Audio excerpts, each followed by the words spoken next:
नाज़रीन, मौलाना फजल रहमान साहब ने हुकूमत को और बिलखसूस मरियम नवाज को 24 घंटों के अंदर इस्लामाबाद पहुंचने की धमकी दे दी है। मौलाना साहब कहते हैं कि 25,000 रुपए देकर जमीर खरीदने के अलावा तुम्हारी कोई सोच नहीं। उलमा कराम को रोजगार देने की जो सोच है या हमदर्दी है, ये तुम में कहां से आ गई?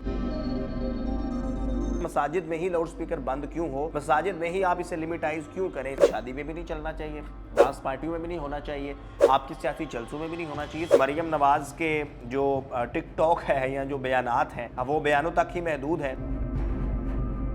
पंजाब हुकूमत की हर बात में तजाद है। एक तरफ क्राइम कंट्रोल की बात करती है, दूसरी तरफ सीसीडी बनाकर वो इनकाउंटर पे इनकाउंटर, जाली इनकाउंटर मुबैना तौर पे किए जा रहे हैं। आप तो अभी भी जलसे कर रही होती हैं, आप जगह जगह जा रही होती हैं, तो वहाँ तो लाउड स्पीकर सरेआम इस्तेमाल हो रहा होता है।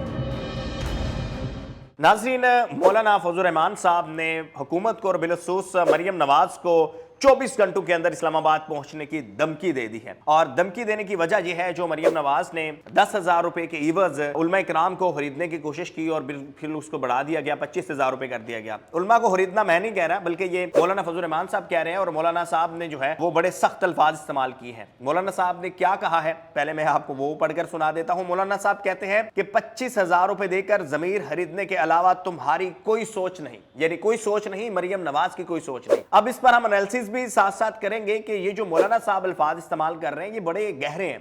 गहरे इसलिए हैं कि अगर आप मौलाना साहब की सियासत को जानते हैं तो आपको बखूबी अंदाजा, जब लास्ट टाइम 26वीं आईनी तरमीम थी, तो मौलाना साहब का घर जो है वो एक ऐसा मरकज था जहां पर सदर पाकिस्तान हूँ, वासिफ जरदारी साहब हूँ, मोहसिन नकवी हो, या जो भी हूँ, वो सारे ऐसे चक्कर लगा रहे थे। तो मौलाना साहब ने ये कहा कि 25,000 रुपए देकर जमीर खरीदने के अलावा तुम्हारी कोई सोच नहीं।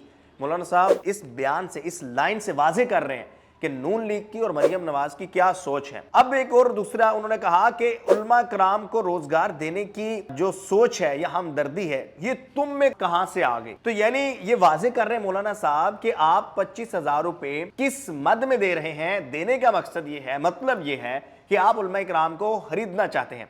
अब इसके आगे में आपको ये जो 25,000 रुपए दिए जा रहे हैं, इसकी जाहिर है कोई शराइत होंगी हुकूमत की तरफ से, और उस शराइत के इवज जो है वो 25,000 रुपए दिए जा रहे होंगे। तो इसके ऊपर दो बड़े वैलिड सवाल उठाए मौलाना साहब ने। और एक तहफ़्फ़ुज़ मदारत कन्वेंशन हुआ जिसमें तमाम उलमा कराम मौजूद थे, और इसमें एक मौलाना साहब थे जिन्होंने खड़े होकर जो शराइत थी, जो हुकूमत की तरफ से शराइत मेंशन की गई थी कि ये शराइत अगर आप पूरी करेंगे तो आपको, यानी हर इमाम मस्जिद को 25,000 रुपए दिए जाएंगे। अच्छा, उसमें बहुत सारी शराइत थी, लेकिन दो अहम शराइत थी। एक तो ये था, कोई भी आलिम दीन जो ले रहा वो कहेगा कि मैं किसी भी किस्म की हुकूमत पाकिस्तान के खिलाफ बयान नहीं दूंगा। अच्छा, इस पर बात यह है कि मौलाना साहब ने कहा कि अगर हुकूमत कोई भी ऐसा गैर इस्लामी, गैर शरई काम करेगी तो हम आप किस तरह जो है वो जो मिंबर पर बैठा कारी साहब है या मौलाना साहब है, वो किस तरह आपके खिलाफ बात नहीं करेंगे। तो ये शर्त उन्होंने कहा कि इससे सीधा सीधा वाज़ेह होता है कि आप खरीद रहे हैं, आप ज़मीर खरीदना चाहते हैं लोगों के। फिर दूसरा एक और इशू था लाउड स्पीकर के हवाले से, जिस पर जो है वो ये कहा गया कि क्या लाउड स्पीकर सिर्फ मसाजिद तक महदूद रहेंगे या फिर शादी की तकरीबात और मार्केट्स और सियासी जलसों में भी लाउड स्पीकर का इस्तेमाल होगा या नहीं होगा। तो ये बड़ी वैलिड पॉइंट है कि भाई जब लाउड स्पीकर की बात हो रही है तो सिर्फ मसाजिद में ही लाउड स्पीकर बंद क्यों हो, मसाजिद में ही आप इसे लिमिटाइज क्यों करें, सिर्फ अजान तक या बयान तक।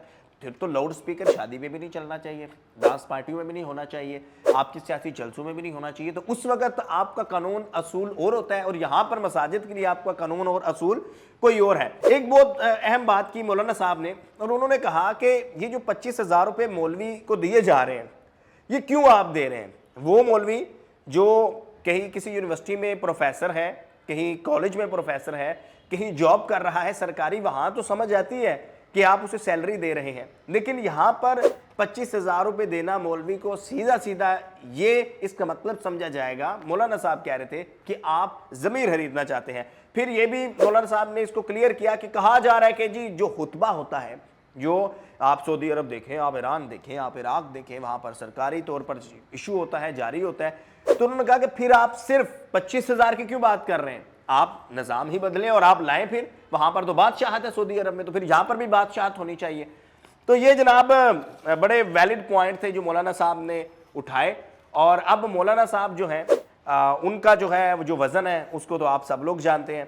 और लास्ट आपको याद होगा जब मदीना मस्जिद वाला वाक़या हुआ था कि इन्होंने रातों रात मस्जिद को शहीद किया, वहाँ पर गुलदस्ते और फूल और न जाने गमले लगा दिए। और फिर मौलाना साहब ने जब फ्लोर ऑन द हाउस एक तड़ी लगाई कि आप हाथ लगा कर देखें, तो फिर हमने देखा कि वो तलाल चौधरी हो या कोई भी हो, वो ऐसे उन्होंने बैक गए और फिर वहाँ पर आज भी मसाजिद मौजूद हैं।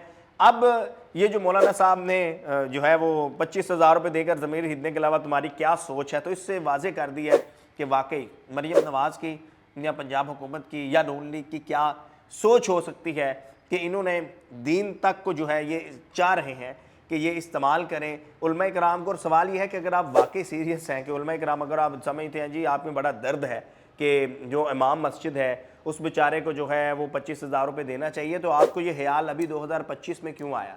आपको मरीद के में एक बड़ा इंसिडेंट हो गया उसके बाद ही आपको क्यों याद आया? तो आपको ये पहले सब कुछ याद क्यों नहीं आया? तो इससे मुराद है कि अब पंजाब हुकूमत एक बंद गली में जा रही है।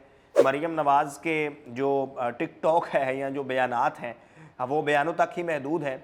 और मौलाना साहब अब जब सामने आ गए और जब उन्होंने धमकी लगा दी है कि मैं 24 घंटों में इस्लामाबाद पहुंच सकता हूं, तो मौलाना साहब वाकई पहुंच सकते हैं। मौलाना साहब दूसरी जो सियासी जमातें या मजहबी जमातों से इस कदर भी बेहतर हैं क्योंकि वो जो कहते हैं वो कर दिखाते हैं। और वो सियासत में ये जितने भी हैं इन सब के जो है वो गुरु हैं और ये खुद सब लोग मानते हैं। क्योंकि जब ये सारे फंसे होते हैं, आप पीडीएम आपके सामने है कि जब ये सब खुद फंसे होते हैं तो फिर इनको एक ही डर नजर आता है और वो फिर मौलाना का डर होता है। तो मौलाना ने ये वाजे और बड़े वैलिड सवाल उठाए हैं और व्यूवर्स बिल्कुल ऐसे ही है। पंजाब हुकूमत की हर बात में तजाद है। एक तरफ क्राइम कंट्रोल की बात करती है, दूसरी तरफ सीसीडी बनाकर वो इनकाउंटर पे इनकाउंटर जाली इनकाउंटर मुबैना तौर पे किए जा रहे हैं। दूसरी तरफ ये कहते हैं जी लाउड स्पीकर पर पाबंदी लगाएंगे तो मस्जिद में लगाएंगे, तो भाई पार्टी में और डांस पार्टी में और सियासी जलसों में नहीं होगा। आप तो अभी भी जलसे कर रही होती हैं, आप जगह जगह जा रही होती हैं, तो वहाँ तो लाउड स्पीकर सरेआम इस्तेमाल हो रहा होता है। तो कानून जो है जब इक्वल प्रिवेल होता है तो तभी उसके नताइज भी आते हैं, तभी वो पब्लिकली एक्सेप्टेबल भी होता है। लेकिन जब कानून अमीर के लिए कुछ और, गरीब के लिए कुछ और, आपके लिए कुछ और, आवाम के लिए कुछ और होगा, तो फिर ये कानून सिर्फ जो है वो लोग इसको मजाक के तौर पर ही लेते हैं। और पंजाब हुकूमत ने जो इस वक्त रवैया अपनाया हुआ है और ये समझा हुआ है, और खुद पंजाब में वाकई एक बादशाहत ही नज़र आ रही है जो कि मरियम बादशाहत चल रही है। और अब मौलाना ने जो है वो इसके ऊपर स्टैंड ले लिया है। और अब ये देखना होगा कि आइंदा आने वाले दिनों में जो है वो क्या वाकई दमादम मस्क अंदर होगा, मौलाना इस्लामाबाद वाकई जो है वो जाएंगे, और क्या अब ये जो 25,000 जो है वो देकर ज़मीर खरीदने की मुबैना तौर पर कोशिश कर रही है मरीम नवाज़ पंजाब हुकूमत, क्या वो खरीद पाएगी या नहीं, ये वो सवाल है।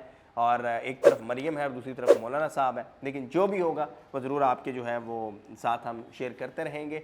और ये था आज का video. Please subscribe this YouTube channel, क्योंकि ये आपका अपना यूट्यूब चैनल और मेरी कोशिश होती है कि जिस कदर भी हो सके current affairs, daily issues, trending issues में आपके साथ शेयर करूँ और आप अपना एनालिसिस आपके साथ शेयर करूँ। Please subscribe this. Thank you very much. अपने फीडबैक से ज़रूर आगाह कीजिएगा। अपने मेज़बान जुमन से गुजार दीजिए। अल्लाह हाफिज़।